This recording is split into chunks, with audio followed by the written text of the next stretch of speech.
Cheias de alegria. Devocional 12. Processos.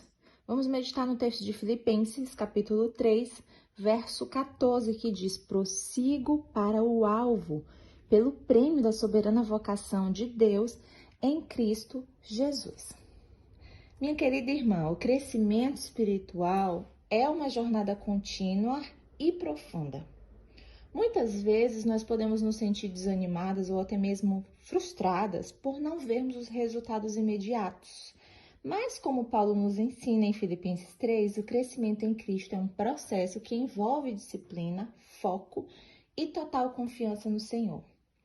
Hoje nós vamos refletir sobre como podemos crescer espiritualmente, com base nas palavras de Paulo e nos exemplos que ele compartilha nesse texto.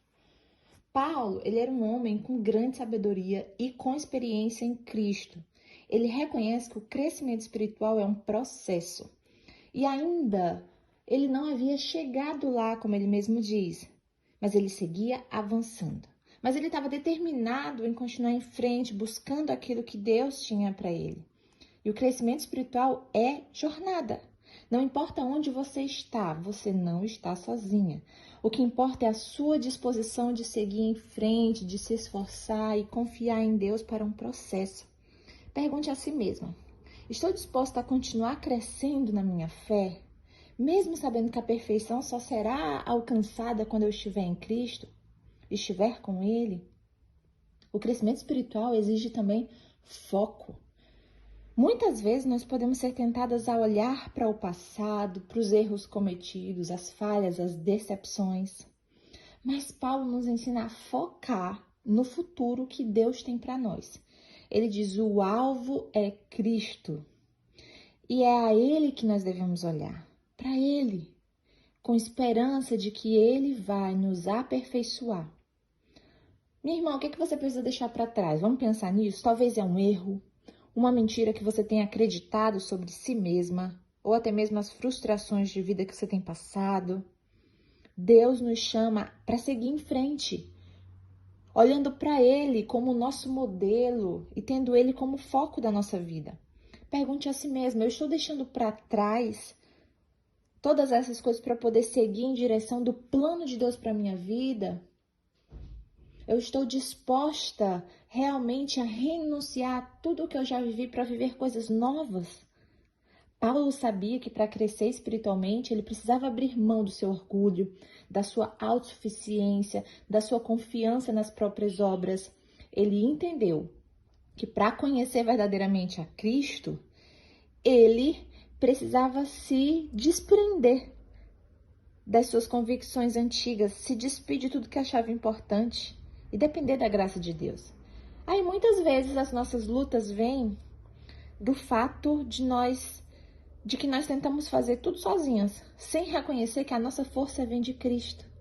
Esse crescimento espiritual, essa maturidade que nós esperamos, ela começa quando nós reconhecemos que sem o Senhor nós nada podemos fazer. Hoje você pode perguntar a si mesma: será que eu estou me apoiando nas minhas próprias forças? Eu estou querendo viver esse processo sozinha? Estou querendo amadurecer sozinha, através do meu intelecto, ou através de um posicionamento? Às vezes a gente vai adaptando todas essas coisas seculares de desenvolvimento pessoal e adaptando para a prática cristã. Mas o crescimento bíblico, a maturidade espiritual, ela vem com o tempo. Ela demora, é um processo real e a gente tem que se submeter a esse processo.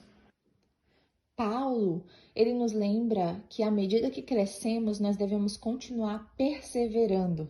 Mesmo que o progresso seja lento, nós devemos permanecer firmes, vivendo conforme o que já sabemos e já conquistamos em Cristo.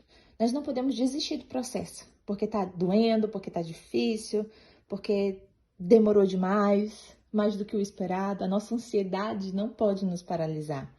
O crescimento espiritual exige essa perseverança. Há dias bons, há dias difíceis, mas a perseverança em Cristo nos fortalece para seguir em frente. Então, você pode perguntar hoje também: como eu posso manter a perseverança na minha jornada, se o dia hoje for difícil? Então, já que nós sabemos que esse crescimento não acontece de um dia para o outro, isso requer humildade. Nós devemos reconhecer que nós não alcançamos ainda a perfeição, mas nós seguimos firmemente para o nosso alvo, que é Cristo. Então, não importa onde você está hoje, Deus está com você nessa etapa do seu processo, ajudando você a crescer e se tornar mais parecida com Ele. Amém? Vamos orar juntas sobre isso? Entendendo que nós dependemos do Senhor todos os dias e para todas as coisas. E esse crescimento exige mudanças, porque avançar é sair do lugar, e isso exige de nós desprendimento. Você precisa ter coragem de viver o novo. E para avançar é preciso fazer coisas novas, senão tudo fica igual para sempre. E mudar dá trabalho. Tudo em nós vai querer ficar da mesma maneira, sem esforço, dentro do conforto. E romper esse conforto é o nosso dever de casa hoje. Então vamos para isso, amém? Amado Deus e Pai, nos ajuda, Senhor, a observar a Tua obra nas nossas vidas, a perceber que nós temos avançado, sim, mesmo que devagarinho. Não nos deixe com um coração ansioso e apressado, mas que nós possamos nos deleitar naquilo que o Senhor tem para nós. Que nós não possamos ficar querendo a vida de outras pessoas e querer viver o que outras pessoas estão vivendo, mas focar na Tua vontade para as nossas vidas, focar no avanço que o Senhor tem nos dado, no crescimento, na maturidade que o Senhor nos permite viver e nos alegrar com isso e continuar avançando em todo o tempo. Cuide das nossas vidas, Senhor. Direciona o nosso caminho, nos fortalece nesse dia para que nós possamos continuar firme, seguindo a Tua vontade para nós, no nome de Jesus. Amém.